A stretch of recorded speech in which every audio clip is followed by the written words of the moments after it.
Hello, I'm Robert. This is Trina Maduro and my sweetheart Kim. Hello, welcome. And we're talking to you about what's called the business of the 21st century. Very important subject, especially for those of you out there who really don't like your work, are not making enough money, and are looking for a challenge. So we're talking about a subject that a lot of people misunderstand. It's called network marketing. And I've personally never been in network marketing, but my friend Donald Trump, he and I wrote the book, Why We Want You to Be Rich. Why do we want you to be rich? It's simply because if you're not rich, you're poor and middle class. I mean, the number of poor is increasing and middle class is decreasing. So that's why we want you to be rich. And we also wrote Midas Touch. And Donald and I are about the only two guys out there that are recommending network marketing, although we've not been in it. So my sweetheart Kim has been in network marketing, and Trina's been in network marketing. So we're going to be talking to you about that. And so I ask you to keep an open mind, especially if you think it's something you never would do and all this, because there's a lot of benefits to it. And today we'll be talking about the benefits other than just money. There's a tremendous benefit to being a network marketing business. So let's start with Kim real first. How did you get into network marketing? I got into network marketing because I was fired from my first job out of college. I was looking for something to do. Yes, I was fired because I really wanted to learn business, and my boss wanted me to learn a job. So I didn't want to learn a job. I wanted to learn the business. I was in advertising. Say that again. I wanted to learn business, and I didn't want to learn a job. So while she wants me at my desk at her beck and call, I was working in the sales department, in the production department, in the art department, learning the business of advertising. So she fired me. But I still had this entrepreneurial bent, and so I discovered network marketing. This woman I met said, hey, there's this company, and you can be a sales rep, and you can make a lot of money. And I'm like, okay, tell me all about it. So I became a network marketer. And I was about 22, 23 years old. And I learned a ton. And one of the biggest things that I learned was selling. Because at that point in this company, a lot of it was about sales. And so here's what I would do. Because I had a lot of free time on my hands, I worked out at this fitness club. I had a membership, I had a membership at a fitness club. So I spent a lot of time at this fitness club working out because I could be in control of that, since right now I wasn't in control of a job. And then I found this network marketing company, skincare products, and I thought, perfect matchup.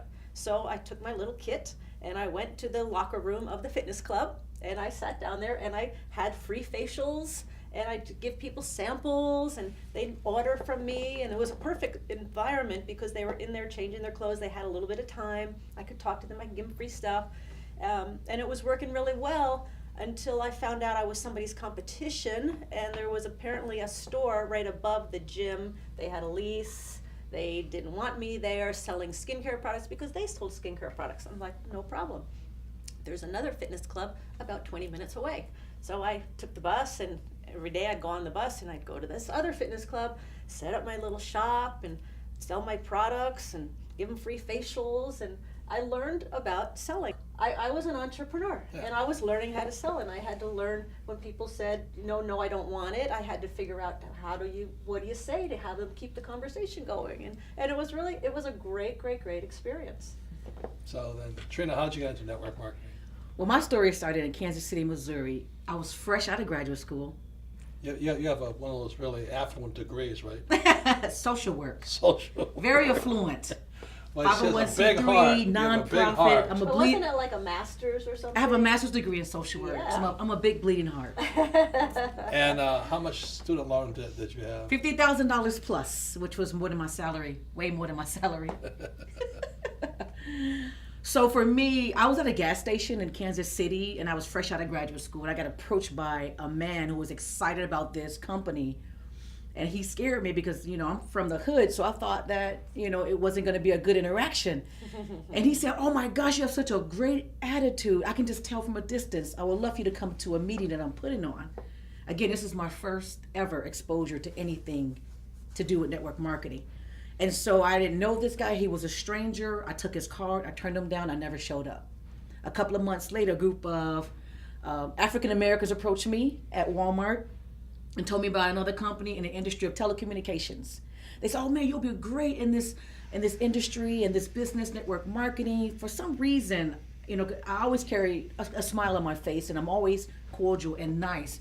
So I must have made eye contact with this group of young entrepreneurs, and next thing you know, I was signing up for a telecommunication company. I was at Walmart signing up people for long distance. We were signing up from like 8 p.m. to midnight after work. And then one thing led to another. I became a field coordinator in this company after 3 years. And I was well on my way to a whole new business. So for me, the biggest, I would say, obstacle was overcoming the rejection. And so immediately they put me out there, and I had to go through a ton of no's. Mm-hmm. And I was just getting beat up out there. It's invaluable, isn't it? It was invaluable. That's priceless. And then we would come back to the house and we would talk about it, and we would debrief about it. And my upline and my mentor always asked me, "How did that make you feel?" "Okay, we're going to go back and do it again tomorrow night." And that's the part about what really works with network marketing versus traditional corporate work. Is like everybody's your coach. Mm-hmm. Everybody wants you to make it. That's right.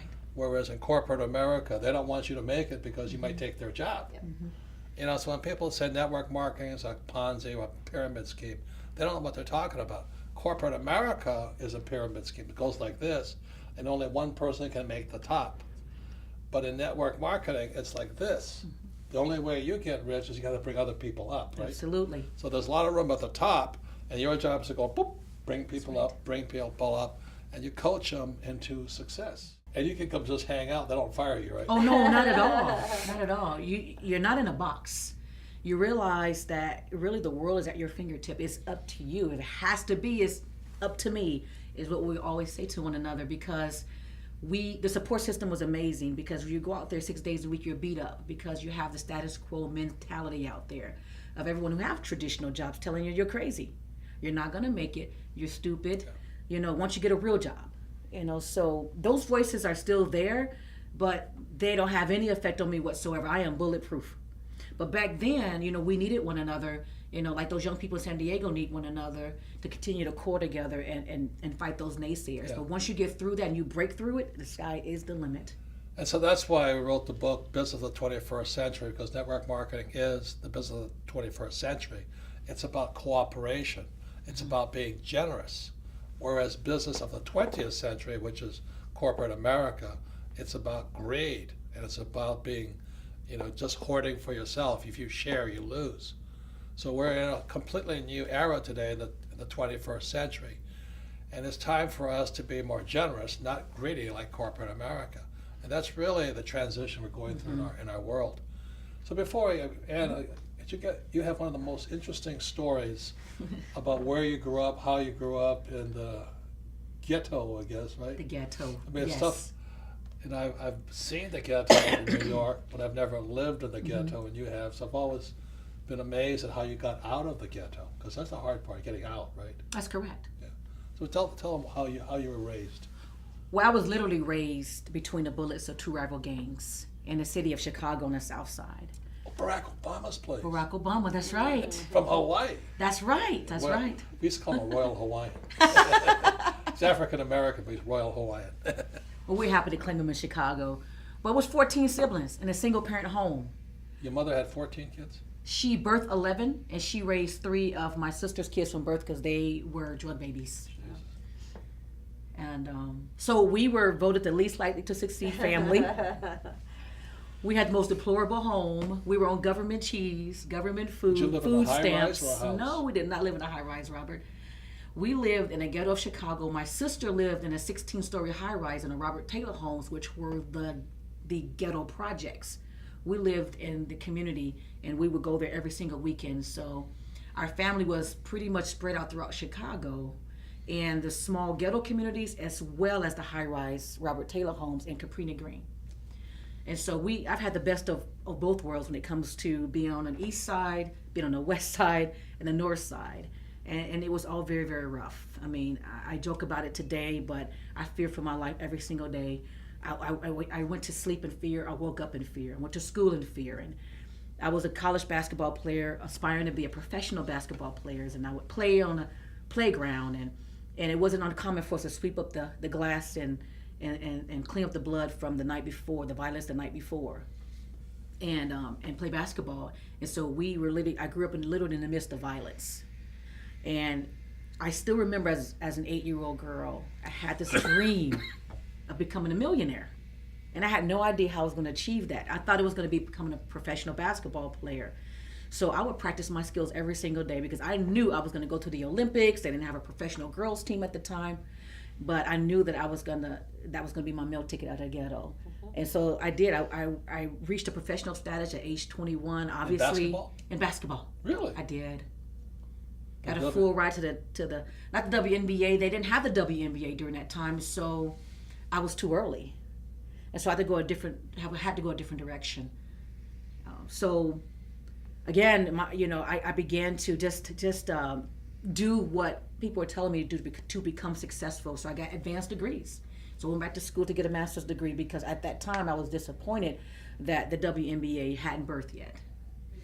And so to me, the next best success step would be to go to graduate school. And so I got another $30,000 in debt, going to graduate school at the University of Kansas. I did a 1-year program, graduated with honors, and I thought that making an extra $10,000 was the key. And soon after that, I was introduced to network marketing, and the rest is history. But to come from literally... So do you make more as network marketing or as social work? Oh my goodness, are you serious? As a social worker, unfortunately, during that time, I was happy. My starting salary was $23,500 with a master's? a year. That was with the bachelor's. The master's, it was $35,000. And so now my network marketing business has surpassed that, absolutely. And now I'm beginning to pay my student loans back for the next 30 years. No, I think you'll go a lot faster from here. It will. And when I met Robert, I shared a vision with him at the Boys and Girls Club, and that vision, I don't know if you remember this, Robert, I want to create 20 millionaires over the next 20 years from the ghetto, from the urban area. I wanted to take what I was learning from the Rich Dad Company, from Rich Dad Coaching, and from investing. Everything was the epiphany for me. It was all new ideas and aha moments. And I wanted to go back to my community and help elevate them and pull them out. And so we began this investment club at the Boys and Girls Club. We're still working on it right now, but Robert told me, you yourself have to become a millionaire before you can make others. You need to practice what you preach. And so that's why I went through Rich Dad Coaching, and that's why I'm in there. He goes, it takes 5 to 10 years to become a millionaire. I'm at year 7. And so I know once I reach that status, I'll be able to pull a lot more young youth from the ghetto or from the urban areas to that place. And right now I'm starting a school of entrepreneurship and business at my church as we speak, and they're letting me come into the church and to play cash flow with the kids. They bought cash flow games. We have played with hundreds of staff and kids already, and right now we're ready to start the school in 2015. So I know that my dream and my vision is going to be realized. Good for you. Thank you. Thank you. Good job. I think one of the interesting about cash flow, last time we met, was we were playing cash flow in the Boys and Girls Club. It's not like normal Boys and Girls Club. There is high fence all around. That's correct. Wrought And there iron. was Wrought iron. a shooting on the steps. And there was a shooting on the the steps. week That's before or correct. something. And then Trina says, "Oh, gotta watch out for the OGs." I said, "OGs? What's an OG?" Old gangsters. And those are the guys. They go to jail, but they come out. That's correct. And they're in network marketing also, right? They gotta recruit new kids to sell drugs. Absolutely. So it's They the have a same sales pro- force. Yeah. So they have to put a fence up because the old gangsters would come by and recruit kids and That's sell correct. drugs for them. That's correct. So here I am, me and my little yuppie outfit and all this, and with carrying my little cash flow games in there, and like, holy Christ, I mean, we're in the ghetto in Phoenix. But that's when it touches your heart, because I still Yes. remember there's this one kid, he was considered retarded, he couldn't speak, and all He this. was in special ed. Huh? He was in special ed. Yeah, so the other kids, they're just choosing between gangsters or network marketing. That's correct. Yeah, I'm looking at these kids. I said, I know what's on. When you're 15, 16 years old, you know what's in their That's minds. right. And they're planning. So That's right. I sell a couple vial, little crack, and all that, make a little money. I mean, no joke. That's what they That room was full of pimps, prostitutes, and drug dealers. Yeah. No wonder And it was just. I felt at home amongst them for some reason. But there was that one kid who everyone bullied, but Yeah. he wanted to be a Yeah. part of it. Yep. And he could barely talk. He stuttered, and he was in the lowest remedial classes in his school. And he played cash flow and all. That's right. The lights went on. That's right. The lights went on, and when he was done, he didn't get out the rat race, but he finished the game positive cash flow. Yeah. He told his mother, take me out of special ed. I want to be in mainstream school. And then that next day, the mother came and bought a cash flow game. And that family played ever since then. Yeah. And that child was not the same Yeah. kid every single day. He did not want to read the same books he was reading. He wanted to be challenged at a new level. Yeah. And I get choked up just thinking about this kid and this family and how cash flow has just changed their life. And if it just changed one family's life, my time there was worth it. Yeah. But it changed many, but that one family stuck with me. But you took it even further because you said the kids can't change unless the parents change. That's correct. So then Trina went in there and she had all the parents That's of these correct. kids who were choosing to be drug dealers and pimps and prostitutes. She brought the parents in to change the kids, right? That's correct. The parents came in and we taught them financial education. And Robert, you don't remember this, but a team came in. Anita, Kelly, they all came in once a From week. the Rich Dad Company. From the Rich Dad Company and taught us at the Boys and Girls Club. And some of those parents I hired as staff members to give them cash flow to afford silver every week. Yeah. So at lunchtime every day, it was who's going to go get silver. Because the goal was to buy so many silver coins That's per correct. month or Per week. per week. And So- these are parents that were barely not they No had jobs. they had $7, no, $8 per hour. Yeah, and at the end of the month they were out of money. They were out of money. Yeah. But we were buying silver somehow every you single guys were week. buying silver, We were yeah. buying silver every single week on 40th Street in Camelback. And we would take our lunch break and one person would leave because everyone could leave at the same time. There no supervision for the kids. And they couldn't wait to go see Robert, our friend Robert there, who sold the silver. It was $11 an ounce at that time. And we watched the market every single day, and it just completely altered our lives and changed our perspective on investing, and it really gave kids a hope. And those kids who were pimps, prostitutes, and drug dealers, they literally wanted to put their colors down and go to real estate school. Wow. Wow. And then also, didn't the parents start buying vending machines or something? Oh yes. And so we wanted to start these micro businesses. And so from all this silver we collected, we took a picture. We had over 200 ounces after 2 or 3 Wow. years. Well, exceeded your goal. We well exceeded our goal. Yeah. We started an LLC called the Silver Million. We wanted to start our first million with just silver, and we wanted to buy vending machines to create more cash flow to buy more silver. Right. I got it. And so that's really the joy of the work. Like I said, the business of the 21st century is about being generous, while doing business in the industrial age is about being greedy.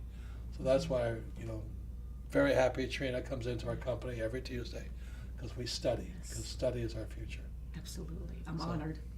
So anyway, thank you all for listening. Final Thank words, you. Kim? Yeah, so my final word is, we've been talking a lot about network marketing, and one of the beauties of network marketing is the support group and the mentoring right. and the coaching that That's right. happens. And Robert and I have coaches for all sorts of things, coaches for fitness, coaches for business, coaches for investing, because when it's just me trying to figure something out, I need a coach. Absolutely. So the value of the Rich Dad coaching is similar in what you're talking about with the support group of network marketing. Is somebody that's there, and I think the most important thing that a Rich Dad coach does is hold you accountable to do what you say you're going to do. So if your goal is this week to do ABC, they're going to say, did you do ABC? Yes or no? If no, why didn't you do it? And really kind of walk you through that and make sure that you handle those steps that you need to handle to be accountable to yourself, to have the success and get your goals that you want. So I think it's I know it's a very, very valuable part of the Rich Dad Company. So Trina, final words, and thanks for being a friend for all these years. Absolutely. It's been an honor and a privilege. And I feel like a kid in a candy store. This is my financial church, is what I tell people. I go to church on Sundays. I come to Tuesday as my financial church, and Robert is my preacher. He's very prophetic too. It's just amazing. I've had the time of my life. But I always tell people that network marketing isn't perfect. It's just better. And like any other company out there, there's some network marketing companies out there that are not so good. That's why it's extremely important to have mentors and great coaches, because then they can help you break down the compensation plan, help you make realistic goals.